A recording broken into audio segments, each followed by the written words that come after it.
Si vous n'êtes pas capable d'être cruel, vous êtes forcément la victime de ceux qui le sont.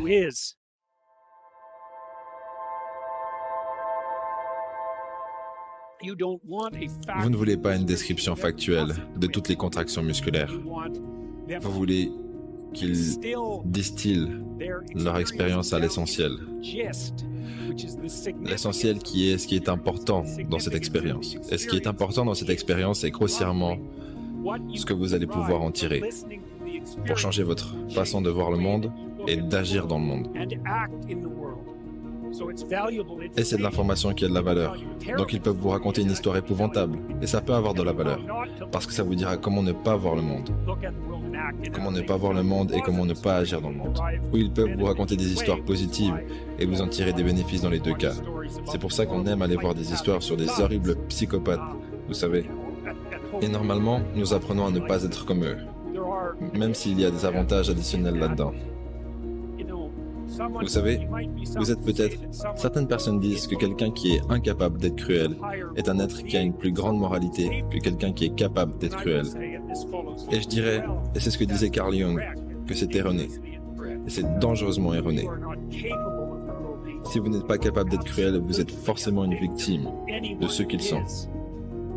Et du coup, une des raisons pour lesquelles les gens vont voir des films avec des anti-héros et des méchants, c'est parce qu'il y a une partie d'eux qui pleure pour fusionner avec le monstre qui dort en eux.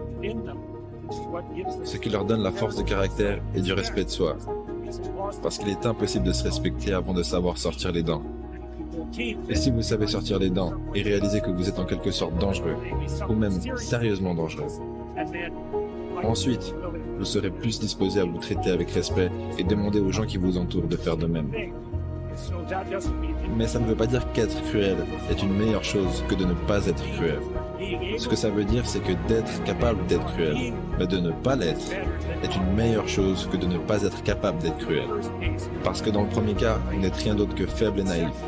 Et dans le deuxième cas, vous êtes dangereux. Mais vous avez ça sous contrôle. Et vous savez, beaucoup d'arts martiaux se concentrent exactement sur ce point, comme partie intégrante de leur philosophie et de leur entraînement. C'est... Nous t'entraînons pas pour que tu te battes, nous t'entraînons pour que tu deviennes paisible et éveillé, et que tu évites les combats. Mais s'il arrive que tu doives te battre, et encore une fois, la philosophie est que si vous êtes compétent en combat, cela diminue les probabilités que vous aurez à vous battre. Parce que lorsque quelqu'un vous pousse, vous serez capable de répondre avec confiance.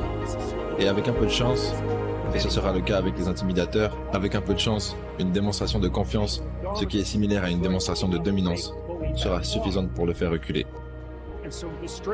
Et du coup, la force que vous développez dans votre côté monstrueux est en réalité la meilleure garantie pour la paix.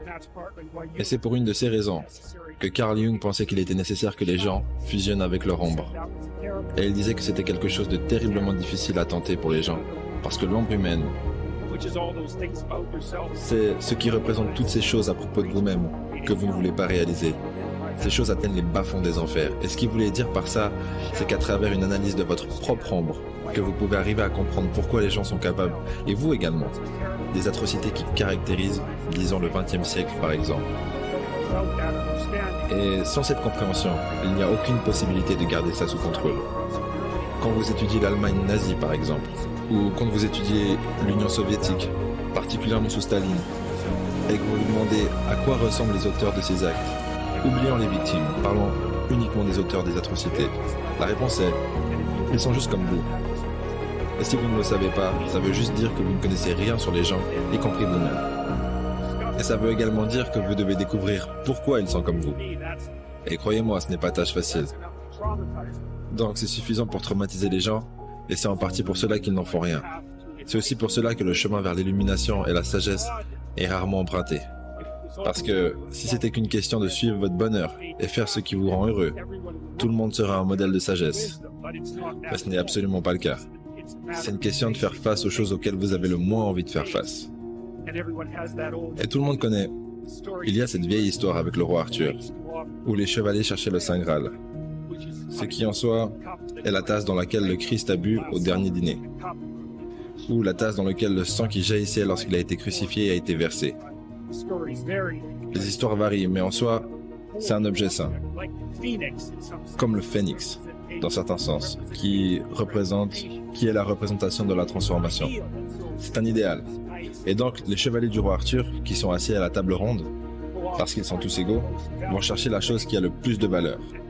Et où est-ce que tu cherches la chose la plus précieuse quand tu ne sais pas où elle se trouve? Chacun des chevaliers regarde en direction de la forêt qui entoure le château et entre dans la forêt à l'endroit qui est le plus obscur pour lui.